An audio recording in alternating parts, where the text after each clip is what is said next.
여러분, 금의 환향이라는 말을 우리 어른들은 다 아실 겁니다. 한국 떠난 지 오래돼서 잊어버리셨나요? 금의 환향, 사자성어인데요. 무슨 뜻이냐면 금, 비단 금자에 오디자입니다. 비단 옷을 입고 환, 돌아갈 환자, 고향 환자죠. 고향 향자죠. 비단 옷을 입고 고향으로 돌아간다. 그러니까 어딘가에 멀리 나가서 크게 성공을 한 후에 아주 좋은 옷을 입고 자랑스럽게 고향으로 돌아간다는 뜻입니다. 우리 어른들, 이민자들 모두의 꿈이죠. 그렇죠? 우리가 미국 와서 정말 성공하고 돈 벌고 그래서 멋지게 차려입고 폼나게 고향으로 돌아가서 한번 돈도 좀 써보고요. 그죠? 예, 우리 이민자들의 꿈 중에 하나입니다. 오늘 본문을 보면 예수님의 모습이 마치 금의 환향하시는 모습처럼 그려지고 있는 것처럼 우리가 그렇게 볼 수도 있겠습니다. 14절 어떻게 시작하는지 보십시오. 예수께서 성령의 능력으로 갈릴리에 돌아가시니, 예수님이 세례 받으실 때 성령이 임하셨고 예수님이 마귀의 유혹과 시험도 이기셨고, 그러니까 그 성령의 능력을 한껏 받으시고는 그 능력 있는 모습으로 고향 땅 갈릴리로 향하셨어요. 그러니까 이제 그 갈릴리 땅에 소문이 퍼집니다. The power of the Spirit, 성령의 능력을 가지신 분이고요. 그리고 and news about him, 그에 대한 뉴스가 갈릴리 온 전역에 퍼지기 시작합니다. 금의 환향이에요, 아니에요? 금의 환향하시는 것처럼 보이죠? 무언가 이제 성공과 출세가 보장된 모습처럼 보일 수도 있어요.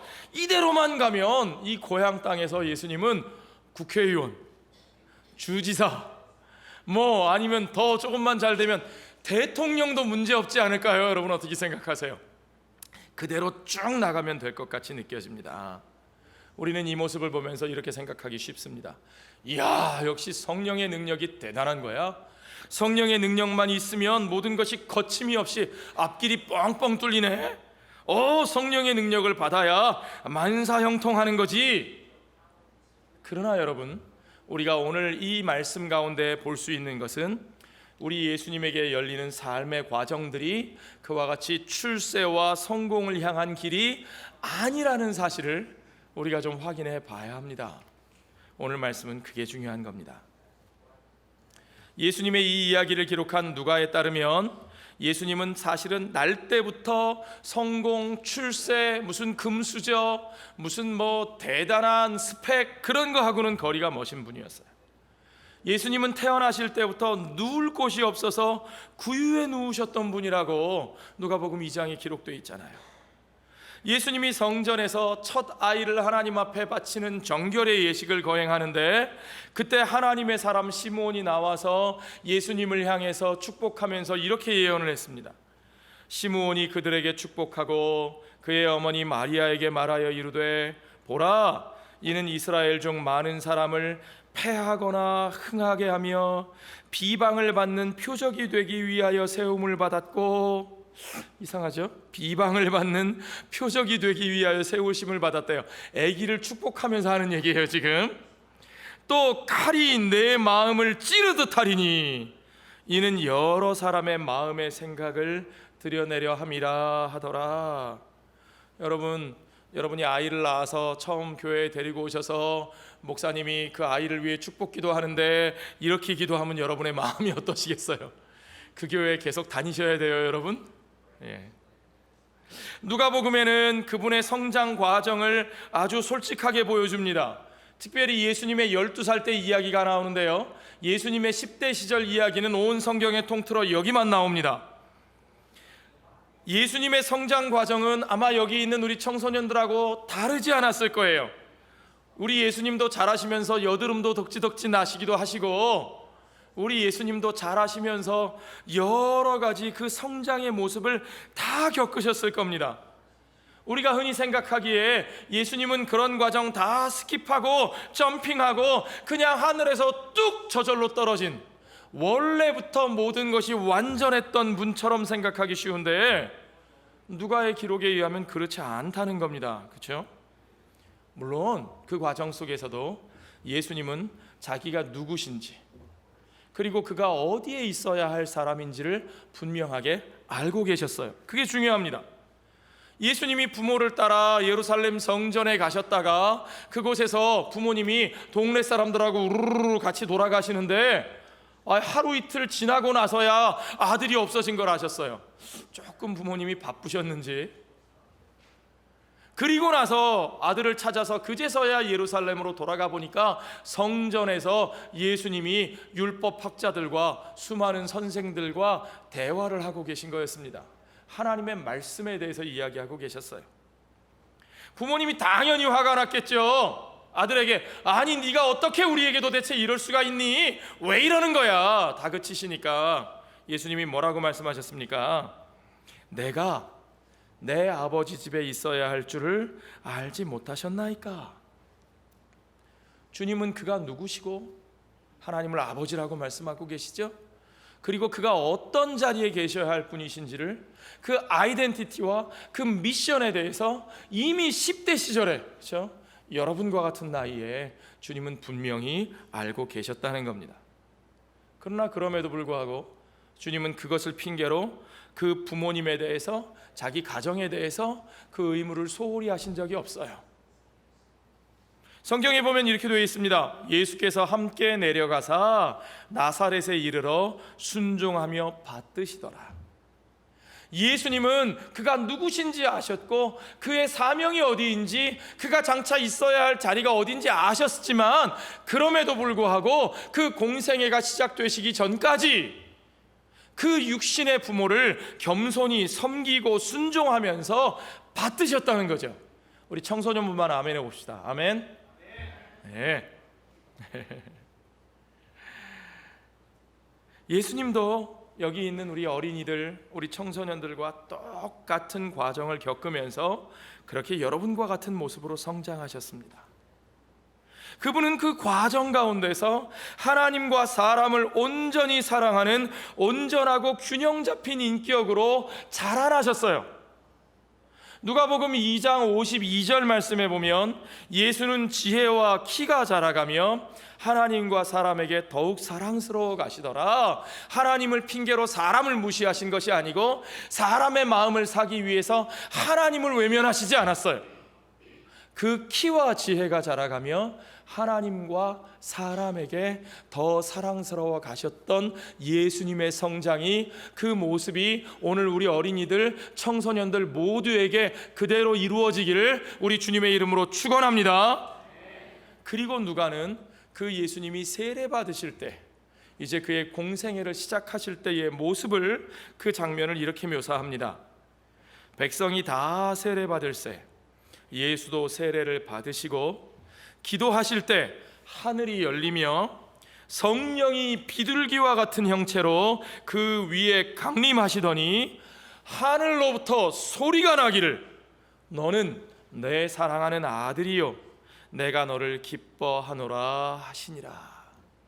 자, 이때에도 예수님은 누구와 함께 계셨다고요? 백성이 세례를 받으러 나올 때, 그렇죠?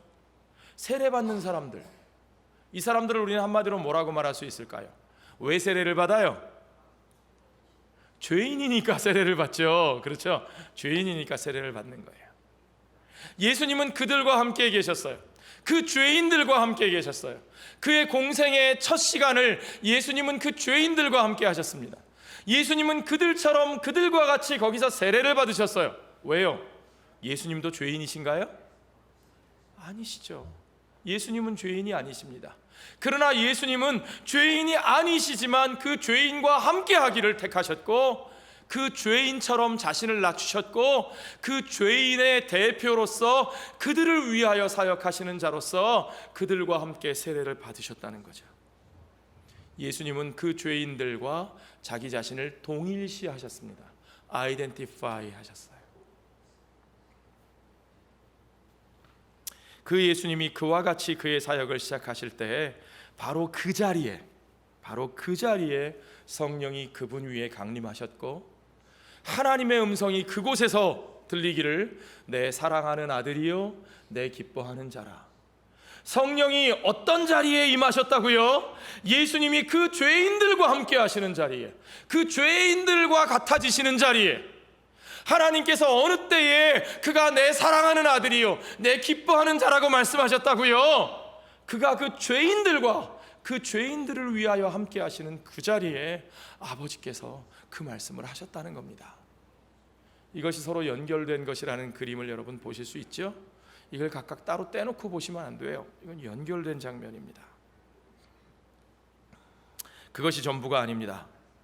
우리들은 성령의 능력으로 누가 무엇을 이루었다 그러면 마치 무슨 로또라도 맞은 것처럼 그냥 저절로 마술처럼 뿅 이루어진 것으로 생각하기가 쉬워요.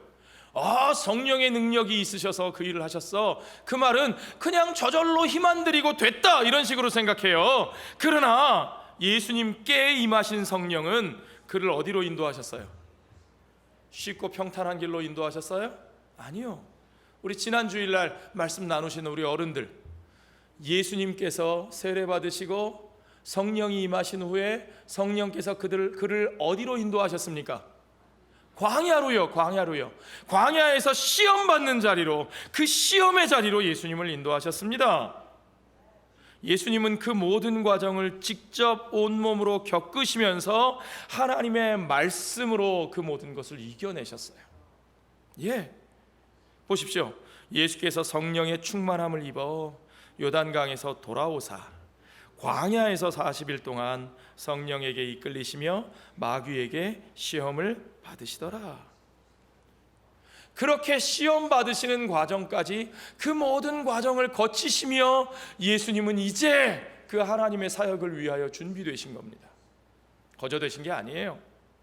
그 성령의 능력을 가지고 갈릴리로 돌아가신 예수님은 처음에는 많은 사람들에게 칭찬을 받으셨어요. 그렇죠? 와, 대단하시다. 이야, 능력자시다. 와, 멋지시다. 그러나 그 좋은 관계는 별로 오래가지 않았어요. 예수님이 자기 자신의 사명에 대해, 자기 자신의 아이덴티티, 그가 하나님의 기름 부으심을 받은 자라는 사실과, 그리고 그 사명, 무엇을 위하여 보내심을 받았는지, 누구를 위하여 보내심을 받았는지 그것을 말씀하신 이후로 그때부터 바로 그 관계가 깨지는 거죠. 자, 주님은 선지자 이사야의 말씀을 통해서 그것을 설명하셨습니다. 오늘 본문의 18절과 19절을 한번 같이 읽어볼까요? 다 같이 읽겠습니다. 우리 다 같이요. 주의 성령이 내게 임하셨으니 이는 가난한 자에게 복음을 전하게 하시려고 내게 기름을 부으시고 나를 보내사 포로된 자에게 자유를, 눈먼 자에게 다시 보게 함을 전파하며 눌린 자를 자유롭게 하고 주의 은혜의 해를 전파하게 하려 하심이라 하였더라. 예수님이 읽으신 이 말씀은요, 구약 성경 이사야 61장 1절과 2절 말씀입니다. 우리가 잘 아는 대로 이 말씀은 여호와의 종 메시아, 이 메시아라는 말은 anointed person, 기름 부으심을 받은 자라는 뜻이죠. 이사야 선지자가 여러 군데서 기름 부으심을 받은 여호와의 종에 대해서 말씀하는데 그 여호와의 종에 대한 말씀 가운데 한 부분입니다. 예수님은 이 말씀을 통해서요, 하나님의 종으로서, 메시아로서 자신이 무엇을 위하여 그 어노인팅을 받으셨는지, 무엇을 위하여 그 기름 부으심을 받으셨는지, 그리고 무엇을 위하여 이 땅에 보내심을 받으셨는지, about his anointing, about his mission, 그죠? 그분의 기름 부으심과 그분의 사명의 목적에 대하여 분명하게 말씀하고 확인해 주시는 거죠. 자, 우리도 그걸 정리해서 확인해 봅시다. 그의 기름 부으심과 그의 사명은 누구를 위한 것이고 무엇을 위한 것인가? 첫 번째요, 뭐라고 돼 있어요? 가난한 자에게 복음을 전하게 하시라고. 풍요하고 잘난 사람이 아니라 가난한 자, 마태복음 5장에 예수님이 이미 말씀하신 것처럼 이사야 61장에도 그렇게 돼 있어요. 심령이 가난한 자. 그 말은 목이 곧고 교만한 이스라엘 백성이 아니라, 자기들의 의를 주장하는 자들이 아니라 하나님 앞에 심령이 가난한 자로, 애통하는 자로 겸손하게 내 스스로 아무것도 할 수 없습니다, 내게는 의가 없습니다, 고백하면서 그 하나님의 은혜만을 구하는 자들, 그 가난한 자들에게 주께서 복음, 굿 뉴스, 하나님의 구원의 소식을 전하신다는 뜻이죠. 포로된 자, 무언가에 붙잡혀서 억눌린 자, 실제로 이스라엘은 포로된 자들이었습니다. 바벨론에 잡혀갔던 사람들이었습니다. 망했던 사람들이에요. 그 포로된 자들에게 자유를 전파하시기 위해서, 눈먼 자들, 앞날을 내다볼 수 없는 사람들, 진리를 깨달을 수도 없고 내 앞길을 한 치 앞도 내다볼 수 없는 사람들, 지금 우리들의 삶이 그렇죠. 우리 이민자들의 삶이 그렇지 않습니까? 그들에게 다시 보게 함을, 진리의 빛을 보게 하시기 위해서, 눌린 자에게, 힘이 없으면 눌릴 이유, 힘이 많은 자들은, 권세가 많은 자들은 눌릴 이유가 없어요. 힘이 없는 자, 권력이 없는 자, 억압당하는 사람, 그래서 스스로를 자유케 할 수 없는 그 사람들을 주님은 자유롭게 하시기 위해서 그들에게 주의 은혜의 해를 전파하시기 위하여 주님은 그들에게 오셨습니다. 은혜의 해, 은혜의 해, The year of the Lord's favor, The year of the jubilee, 주님의 은혜. 누가 은혜를 구해요? 누가 Lord's favor를 구합니까? 주님 앞에 내세울 것이 없는 사람들이 His favor를 구하는 거예요. 그렇죠? 여러분 경찰한테 티켓 떼보셨죠? 우리 제가 여러분의 프라이버시를 위해서 안 여쭤보려고 그랬는데 알아서 자진 납세를 하시는, 경찰이 나를 딱 잡았을 때 내가 뭐 할 얘기가 있으면, 잘한 게 있으면 따집니다. 사실은 그게 아니고 내가 뭐 어떻게 했고, 그런데 증거를 딱 대보십시오. 스피드건에 딱 찍혔어요. 90마일. 그럼 그때 할 말이 없는 겁니다. 그렇죠? 내세울 공로와 의의가 아무것도 없는 것이 확인되면 다만 우리는 어떻게 합니까? I want to get his favor. 그죠? 그죠? 싼 걸로 끊어주세요. 그죠? 싼 걸로 끊어주세요. 그의 favor를 구하는 거죠. 하나님 앞에 가난한 자들, 포로된 자들, 눈먼 자들, 눌린 자들, 자기의 의의가 없는 자들, 그 이방인들, 그 죄인들은 오직 그 은혜를 구할 수밖에 없습니다. 하나님께서 그들에게 선포하시는 거예요. 내가 너희에게 이제는 너희의 의의가 아니라 나의 은혜를 선포하노라. 주의 은혜를 선포하시는 거예요. 그 은혜를 그들에게, 그러니까 그 대상은 죄인들일 수밖에 없고 그 대상은 이방인들인 거죠. 그들을 향해서 주님은 그 하나님의 은혜의 그 희년, 그 모든 빚을 탕감하고 그 모든 종들을 놓아주는 그 희년을 선포하시는 겁니다. 주님은 오늘 본문 21절에서 20절과 21절에 보면 책을 덮어 그 맡은 자들에게 주시고 앉으시니 회당에 있는 자들이 다 주목하여 보더라. 이에 예수께서 그들에게 말씀하시되 이 글이 오늘 너희 귀에 응하였느니라. 바로 이 여호와의 은혜의 해가, 하나님의 구원의 날이 오늘 너희 앞에 앉아 있는 나를 통하여, 너희 눈에 보고 있는 나를 통하여 그 은혜가 이제 이루어졌다고 그들에게 선포하고 계시는 겁니다. 주님은 오늘 그들 앞에 앉으신 자신을 통해서 그 하나님의 은혜의 역사, 구원의 역사가 시작되었음을 선포하시는 겁니다. 그분은 자신이 무엇을 위하여 그 성령의 기름 부으심을 받으셨는지, 무엇을 위하여 이 땅으로 보내심을 받으셨는지를 분명하게 아셨고 그걸 숨김없이 선포하셨고, 이 사람들이 기분 나빠하지 않을까? 아니요, 숨김없이 선포하셨고 오직 그것을 위해서 하셨습니다. 이제부터 시작되는 그의 공생애의 삶은 오직 그걸 이루기 위한 삶이에요. 그 은혜를 이루기 위한 삶이셔요. 이사야 선지자의 말씀을 그가 직접 읽으신 것처럼 그분은 내가 메시아야, 내가 이렇게 대단한 사람이야, 내가 성령을 받은 사람이야, 나를 좀 알아줘, 그게 목적이 아니었어요. 그죠? 자기가 성령 받은 것을 자랑하고 드러내기 위해 그 말씀을 하신 게 아니에요. 오히려 예수님은 자신이 무엇을 위하여 그 성령을 받았고 그 메시아의 직분을 가지셨는지를 보여주시는 거죠. 메시지의 초점은 거기 있어요. That is focus. 내가 무엇이 되느냐가 중요한 게 아니에요, 여러분. 특별히 오늘 졸업생들 잘 들으십시오. 내가 무엇이 되느냐가 중요한 게 아니라 무엇을 위하여 하나님이 나를 그것이 되게 하시는지 그걸 아는 게 중요한 거예요. 우리는 그렇게 얘기합니다. 너 이 다음에 뭐 될 거니? 다혜야, 너 이 다음에 뭐 될 거니? 물어보면 난 이 다음에 훌륭한 사람 될 거예요. 훌륭한 사람 돼가지고요, 난 하나님의 영광을 돌릴 거예요. 드러낼 거예요. 어떻게 해요? 어떻게 해요? 내가 대단한 사람이 된다고 해서 그게 하나님께 영광이 되는 건가요? 우리는 그렇게 생각하기가 쉽죠. 그러나 아닙니다. 그리스도인이 대단히 높은 자리에 올라간다고 해서 그것이 바로 하나님께 영광이 되는 것이냐? 우리는 그렇지 않다는 걸 대한민국의 역사를 통해 여러 번 확인했습니다. 그렇죠? 오직 주님의 기름 부으심과 그 사명은 그 사람들을 위한 거였어요. 그 사람들이 누구였죠? 가난한 사람들, 포로된 자들, 안 못 보는 사람들, 눌린 사람들. 주님은 그 사람들을 위해 기름 부으심을 받았고 그 사람들을 위해 자신이 보내심을 받았다고 말씀하시는 거예요. 그걸 아는 게 중요한 거예요.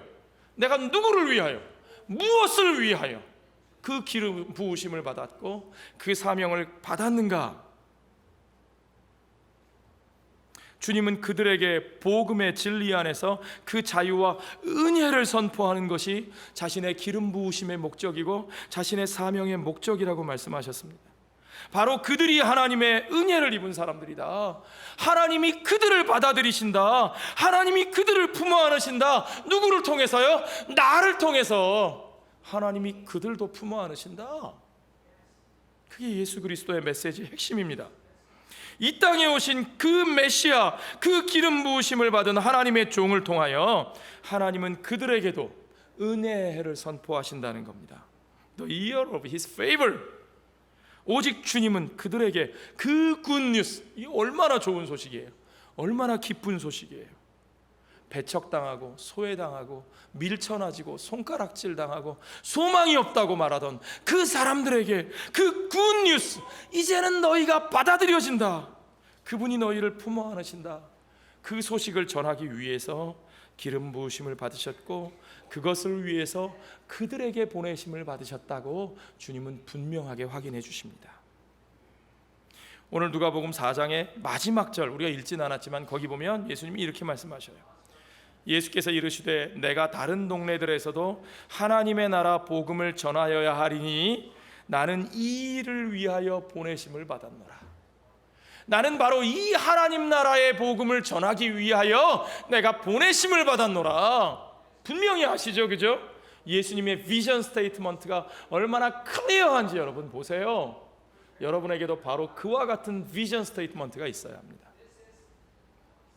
자, 그의 입에서 나온 이 말씀이 얼마나 귀하고 은혜로운 말씀입니까? 그렇죠? 사람들도 놀랐어요. 그들이 다 그를 증언하고 그 입으로 나오는 바 은혜로운 말을 놀랍게 여겨 이르되, 아니 그 은혜로운 말씀을 듣고 거기에 놀랐으면 그 다음에는 어떤 반응이 나야 될까? 와, 주님, 우리도 주님을 따르겠습니다. 그래야 될 것 같은데 사람들의 반응이 뭐예요? 저 사람? 저 우리 동네 요셉 아저씨 아들 아니야? 지훈이 쟤? 내가 아는 그 아무개 집사님 아들인데. 쟤 뻔한 애잖아. 쟤 그렇게 부잣집 아들도 아니고, 쟤 그렇게 엄청난 대단한 무슨 천재도 아니고, 쟤 우리가 아는 걔 아니야? 그 집 아들 아니야? 죄송합니다. 제가 지훈이네 집을 무시하는 건 아니고요. 예수님께 대한 그들의 반응이 그랬다는 겁니다. 자, 여러분들이 학교에 가서 여러분들이 겪는 상황이 뭡니까? 여러분들이 세상에 나가서 어떤 반응을 받을까요? 아마 여러분께도 예수님께 대한 그들의 반응과 비슷한 반응이 찾아올지 몰라요. 저 에이시언? 코리안이라 그러는 사람 별로 없어요. that Chinese. 왜 우리 보고 차이니즈라 그런지 모르겠어요. 저희 아이가 초등학교에 처음 들어갔을 때 그런 걸 배워왔더라고요. 초등학교 1학년 때예요. Chinese, Japanese, Korean. 지금도 학교에서 그런데요. 저희 성이 챙이잖아요. 챙, 미국식 발음으로 챙. 헤이 챙, 칭챙총. 칭챙총 같이 다녀. 칭이라는 친구가 있대요. 중국 친구 중에. 그래서 칭하고 챙하고 친한데 같이 다니면 칭챙총, 총은 어디 갔니? 그런데요. 그들의 반응입니다. 요셉의 아들 아니야? 그들의 반응은 자기들이 아는 기준과 자기들의 시각에서 그분을 평가하는 일이었습니다. 그러나 예수님은 그들의 반응이나 그들이 대하는 태도, 그들이 주님을 대하는 태도에 전혀 놀라지도 않으셨고 화나지도 않으셨고 좌절하지도 않으셨어요. 아멘. 네. 23절에 보세요. 예수께서 그들에게 이르시되 너희가 반드시 의사야 너 자신을 고치라 하는 속담을 인용하여 내게 말하기를 우리가 들은 바 가버나움에서 행한 일을 네 고향 여기서도 행하라 하리라. 너희들 분명히 내가 그럴 것까지 알아. 네가 그렇게 대단해? 너 자신이나 좀 고쳐봐. 너 그렇게 능력이 있어? 니네 집 목수하시는 니네 아버지나 좀 어떻게 잘 사시게 해드려봐. 그렇죠? 그들의 이런 비난이 어디까지 따라왔어요? 예수님이 십자가에 달리셨을 때 십자가 위에 달리신 예수님을 향해서 그들이 뭐라 그랬어요? 유대인의 왕이여 거기서 내려와 자기 자신을 구원해봐라. 머리를 도리도리 하면서 남을 구원한다고 하면서 자기 자신은 저기 매달려 있네. 예수님을 끝까지 따라다녔던 바로 그들의 조롱이 여기서부터 시작되는 겁니다. 예수님이 뭐라 그러셨어요? 24절에 또 이르시되 내가 진실로 너희에게 이르노니 선지자가 고향에서 환영을 받는 자가 없느니라. 너희가 나를 환영하지 않을 것을 내가 이미 안다. 그 말씀이에요. 여러분 그거 아셔야 돼요. 그렇죠? 여러분도 그걸 알고 살아가셔야 돼요. 괜찮습니다. 주님은 자기 고향 사람들의 그런 반응을 너무나 당연한 것으로 받아들이고 계셨습니다. 주님은 그들의 태도에 예민하게 반응하지 않으셨어요. 우리 어린이 청소년 여러분, 예민하게 반응하지 마세요. 상처받지 않으셨습니다. 하나님의 사람, 사명이 있는 사람은 결단코 상처받지 않습니다. 아멘. 예. 그리고는 그들 앞에 하나님의 구원 계획에 대한 아주 결정적인 진리를 그들에게 선포하십니다. 그 결정적인 진리가 그들을 격동하게 화나게 만들죠. 그 말씀하신 은혜를 입은 사람들이 도대체 누구냐? 이걸 예수님은 아주 구체적으로 변화구 아니고 직구로 그들에게 내리꽂으시는 걸 보십시오. 25절, 26절, 27절 보십시오. 내가 참으로 너희에게 이르노니, 같이 읽어볼까요? 엘리야 시대에 하늘이 3년 6개월간 닫히어 온 땅에 큰 흉년이 들었을 때에 이스라엘에 많은 과부가 있었으되 엘리야가 그중 한 사람에게도 보내심을 받지 않고 오직 시돈 땅에 있는 사렙다의 한 과부에게 뿐이었으며 또 선지자 엘리사 때에 이스라엘에 많은 나병 환자가 있었으되 그 중에 한 사람도 깨끗함을 얻지 못하고 오직 수리아 사람 나아만 뿐이었느니라. 이스라엘에 사람이 없는 게 아닌데 그 중요한 선지자들의 역사 가운데 엘리야는 시돈 사람 사렙다의 과부를 찾아갔고 엘리사는 수리아 사람 나아만에게 하나님의 은혜를 부어 주었다는 겁니다.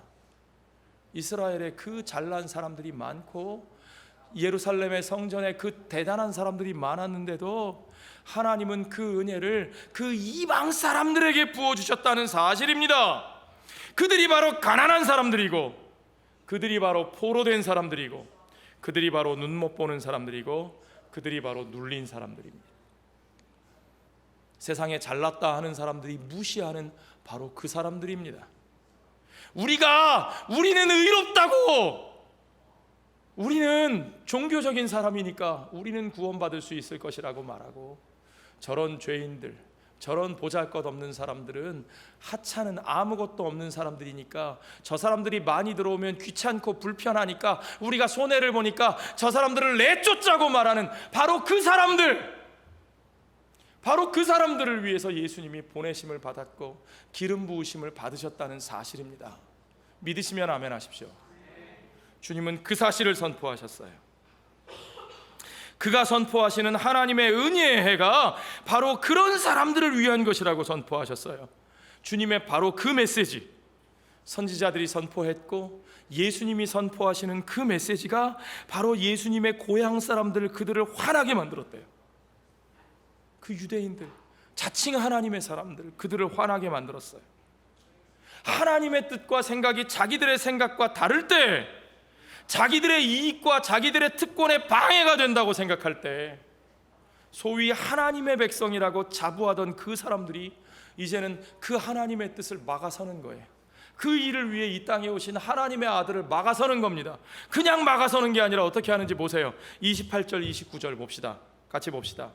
회당에 있는 자들이 이것을 듣고 다 크게 화가 나서 일어나 동네 밖으로 쫓아내요. 누구를 쫓아내요? 예수님을 쫓아내요. 그 동네가 건설된 산 낭떠러지 끝까지 끌고 가서 어떻게 해요? 밀쳐 떨어뜨리고자 예수님을 떨어뜨려 죽이려고 하는 거죠. 예수님이 어떻게 하셨는지 보십시오. 30절에 예수께서 그들 가운데로 지나서 가시니라. 자, 여러분, 예수님이 시험 받으실 때 마귀가 높은 데로 데리고 가서 거기서 뛰어내려라, 그러면 하나님이 너를 보호하시지 않겠니? 얼마나 멋지겠어. 저들에게 본때를 보여줄 수 있잖아. 쇼업 되잖아. 지금 이 순간에 그런 유혹이 예수님께 찾아올 수도 있지 않겠습니까? 나를 밀어? 나를 떨어뜨리려고 그래? 그래, 밀어봐. 내가 먼저 뛰어내려 볼까? 확 뛰어내렸어요. 그럼 어떻게 됐을까요? 천사들이 그 순간 샤랄랄랄랄라 막 날아와가지고 예수님을 탁 들어 올리시고, 예수님이 거기서 쫙 구름 위에 서시면 거기 밀쳐 떨어뜨리려던 사람들이 어떻게 되겠어요? 와, 아이고 잘못했어요. 살려주세요. 내가 너희들을 레이저 광선으로 쫙. 그러면 예수님이 얼마나 멋지겠어요? 그러면 예수님이 얼마나 폼나겠어요, 그렇죠? 근데 마귀의 시험에 응하지 않으셨던 예수님은 거기서도 그렇게 하지 않으셨어요. 우리 청소년들 그러고 싶을 때가 있죠? 쟤들이 나를 무시해. 차이니즈, 재패니즈, 코리안이라고 나를 무시하고 칭챙총이라고 놀려. 아무도 나에게 주목하지 않아. 선생님들도 나에게 특별히 기대하지 않아. 여러분, 뭔가 보여주고 싶어서, 내가 얼마나 힘이 있는지 성깔이 있는지 보여주고 싶어서 한 대 치고 싶을 때도 있죠. 그렇죠? 그러나 여러분, 거기서 그걸로 보여주는 거 아니에요. 그들이 나를 어떻게 보는가? 내가 저들에게 보여줘야 되는데, 아니요, 그들에게 보여주는 게 중요한 게 아니에요. 여러분의 하나님의 편이라면, 여러분이 하나님으로부터 받은 사명을 가지고 있고, 내가 무엇을 위해 여기에 존재하고 내가 무엇을 위해 여기 살고 있는지 그걸 알고 있으면 그 사람들이 어떻게 보는지 중요하지 않아요. 그 사람들 두려워할 필요 없어요.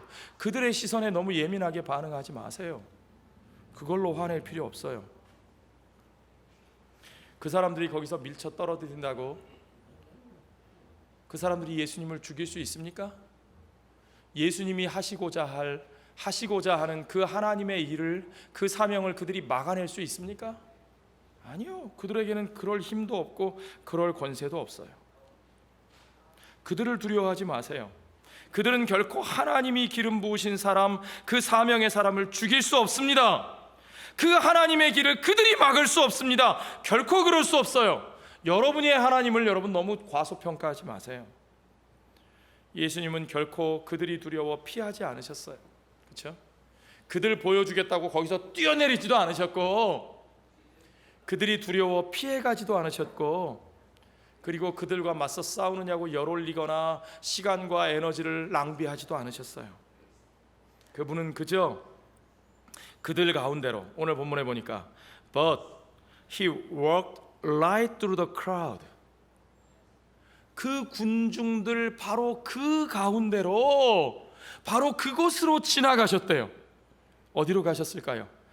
짜증나, 신경질나, 가서 뒤집어 쓰고 좀 자야지. 아니요. He walked right through the crowd and went on his way. He went on his way. 여러분들도 그렇게 살아가시는 겁니다. 당당하게 그들을 피하지 않고 두려워하지도 말고 예민하게 반응하지도 말고 그들 사이로 직면하세요. 맞닥뜨리세요. 그들 사이로 지나가시며 주님은 그분의 길을 가시는 겁니다. 그게 기름 부으심 받은 사람, 그게 사명의 사람이 살아가는 길입니다. 믿으시면 아멘 하시기 바랍니다. 예수님을 그와 같이 쓰신 하나님께서, 우리 주님이 그와 같이 그 모든 역사를 이루시고 우리를 구원하셨는데, 바로 그 가난한 자, 그 포로되었던 자, 바로 그 안 못 보는 사람들, 그 억눌린 사람들, 바로 우리들, 그죠? 우리가 그 이방인들이었고 우리가 그 죄인들이었으나 주님은 예수 그리스도의 그 기름 부으심의 사역으로 말미암아, 그 사명의 성취로 말미암아 우리를 그의 자녀로 불러주시고 그 은혜를 덧입게 하셨고, 이제는 그 나라의 백성으로 예수님처럼 그 나라를 선포하는 자로, 그 기쁜 소식을 우리와 같이 여전히 가난하고 포로되었고 안 못 보고 억눌려 있는 자들에게, 그 죄인과 이방인들에게 그 은혜를 선포하고 그들을 품는 일에 우리를 쓰시기 위해서 주님은 이 세계의 중심인 여기에 우리를 보내셨고, 우리가 여기서 자라게 하셨어요. 여러분이 여기서 교육받게 하신 거예요. 그 속에 하나님 나라의 그 놀라운 뜻이 있습니다. 여러분은 그 사명을 받았고 그 일을 위해 쓰임받을 겁니다. 누구도 여러분의 그 사명을 막을 수 없습니다. 당당하게 그들 가운데로 들어가십시오. 그들과 같이 섞이지 마시고 당당하게 그들 가운데로 들어가되 여러분의 길, on your way, 하나님이 여러분에게 주신 그 사명의 길을 가시는 겁니다. 사랑하는 우리 부모님, 교우들, 우리 학생들, 모든 우리 개혁장로교회 사랑하는 우리 식구들, 내가 여기에 왜 있는지, 누구를 위하여, 무엇을 위해 내가 여기에 있는지, 우리 그거부터 해결합시다. 우리 그거 붙들고 씨름합시다. 그 문제가 해결되면요, 우리 앞에 있는 그 모든 사람들의 시선, 그들이 대하는 것, 그 모든 상황들 아무것도 아닙니다. 자, 우리 어린이들, 청소년들, 아무것도 아니다 해봅시다. 시작. 아무것도 아니다. 아멘. 기도하겠습니다. 하나님 감사합니다. 우리가 바로 그 사명을 붙들고, 참으로 누가 나를 여기에 보내셨고 무엇을 위하여 보내셨고 누구를 위하여 보내셨는지를 바로 알게 하여 주시옵소서. 그 사람들과 함께 하셨던 주님, 우리 하나님의 보내심을 받아 그 성령의 능력으로 말미암아 바로 그 사람들, 가난한 자, 포로된 자, 안 못 보는 자, 억눌린 자, 그 사람들과 함께 하시고 그들과 같이 하시며 그들에게 하나님의 은혜를 선포하신 주님처럼 우리도 그 복음을 위해 살게 하여 주시옵소서. 우리도 그 나라의 의를 위하여 사는 자들 되게 하여 주시옵소서. 우리 예수님과 함께 그 은혜를 선포하며 그 사람들을 맞아들이고 품어안고 그들을 위하여 피 흘리기까지 우리의 생명을 나누는 하나님의 기름 부으신 사명자로 살아가는 우리들 되게 하여 주시옵소서. 바로 그 아름다운 하나님 나라의 역사를 위하여, 그 세계 선교의 역사를 위하여 우리를 이 땅에, 이 세상의 중심 가운데서 우리가 여러 문화를 배우고 여러 언어를 배우고 우리가 그 속에서도 교만한 머저리티로가 아니라 우리가 겸손한 마이너리티로, 겸손한 이방인으로 그 은혜를 겸손히 나누는 자로 쓰시기 위하여 주께서 우리를 불러주신 줄로 믿습니다. 그 길이 험난할지라도, 그 길이 수많은 대적과 만나는 길일지라도, 그 속에서 억울하고 예민하고 화나고 상처날지라도 우리가 그 사명자의 당당한 모습으로 당당히 서게 하시고 그들 가운데로 들어가 온전히 그 속에서 하나님이 우리에게 주신 그 길을 뚜벅뚜벅 걸어가는 우리 모든 주의 백성들, 특별히 우리 사랑하는 우리 어린이부, 청소년부, 청년부, 특별히 오늘 졸업하는 졸업생들 그 위에 그 삶의 길이 온전히 이루어지기를 우리 주 예수님 거룩하신 이름 받들어 간절히 기도하옵나이다. 아멘.